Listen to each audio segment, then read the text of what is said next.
Welcome to The Explainer. Okay, some news just dropped that could seriously reshape air power in Asia. India is looking to almost triple its fleet of advanced Rafale fighter jets, and today we're going to dive deep into what this huge, high-stakes gambit is really all about. Right, so this isn't happening in a vacuum. You've got to understand there's been pressure from the US to consider its F-35s. So for India to go all in on a European fighter, well, that's not just a shopping trip. It's a major strategic signal to the entire world. And this is the number that changes everything. 114. That's how many new jets are on the table. I mean, think about it. If this deal goes through, India will have a truly formidable fleet of nearly 200 Rafales in its arsenal. So here's how we're going to break this all down for you. First, we'll look at the news itself, this Rafale bomb. Then we'll get into the huge challenge the Indian Air Force is actually facing. We'll ask the big question, why the Rafale and only the Rafale? After that, we'll see how this is way more about self-reliance than just buying planes. And finally, we'll look at what all this means for the road ahead. All right, first up, let's unpack the news itself. This wasn't just some random announcement, It's actually the result of a very formal step-by-step process. So how does a deal this massive even get off the ground? Well, it all starts with a crucial first step, getting the green light from the Defense Procurement Board. Once they say yes, the proposal has to climb the ladder all the way up to the Defense Acquisition Council. Only then can the official talks with France even begin. And as you can see from this timeline, India's relationship with the Rafale is nothing new. It all kicked off with an order for 36 jets way back in 2016, and just recently they ordered 26 of the naval version. So this new proposal for 114 more, well, it really solidifies what's become a long-term strategic partnership. Okay, so why is this deal such a big deal? What's the urgency? Well, it's designed to solve a really dangerous problem, a massive gap in the Indian Air Force's combat strength. Let's just look at the raw numbers here. The Indian Air Force is supposed to have 42 fighter squadrons. That's the sanctioned strength. But right now, it's operating with only 31. That's a gap of 11 entire squadrons. And believe me, that is a very serious problem. So what does a gap of 11 squadrons actually mean in terms of planes?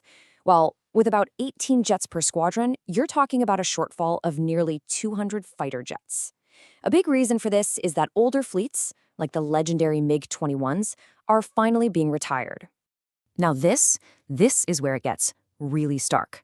The Indian Air Force has fewer squadrons today while facing potential threats on two fronts from China and Pakistan than it did back in 1971, when it was just facing one. That stat alone really highlights the incredible urgency for modernization. Okay, so with such a critical need, and with some of the best jets in the world available from places like the US and Russia, the billion-dollar question is, why go all in on the French Rafale? So let's look at the options that were on the table. You had the American F-35, but that was apparently declined over some reliability concerns. Then there was the Russian Su-57, another great plane, but adding it to the mix would create a logistical nightmare. Just too many different types of jets to manage. And that left the Rafale, the known, the trusted, and the platform that's already integrated into the force. And this purchase is being framed as something more than just a military decision. It's a political statement. It's seen as a direct pushback against what some are calling a disinformation campaign by rivals. So in a way, buying more Rafales is a powerful signal of confidence and loyalty to the platform. Now let's get into the deeper strategy here, because this deal is about so much more than just buying jets off the shelf. It's actually about building them. See, this whole deal is built around the Make India initiative, and it basically unfolds in 4 key steps. It all starts with a partnership, followed by a full transfer of manufacturing technology from France. Then comes the really cool part, integrating Indian-made systems like radars and missiles. And the final goal? To make these jets up to 60% indigenous. And here's a look at how that partnership is actually structured. The French manufacturer Dassault will hold a 41% stake, but the Indian partner, Reliance, holds 49%.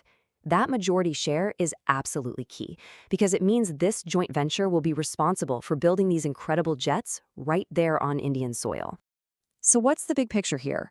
What does all this mean for the future of India's air power and for the strategic balance in the entire region? Let's zoom out and look at the long-term game. Strategically, this is all about matching threat for threat. The Rafale is what's called a 4.5 generation fighter. That just means it has incredibly advanced electronics and weapons, just short of being a full stealth jet. and it's meant to directly counter the main jet flown by China and Pakistan, the J-10C, which is in the exact same class. The ultimate goal here is technological parity. So when you put it all together, the end game is to achieve four absolutely critical outcomes. A force that's ready to fight on two fronts, an air force that has a real technological edge, a much stronger deterrent against any potential aggression, and finally, a simplified, standardized fleet of one of the world's most advanced fighter jets.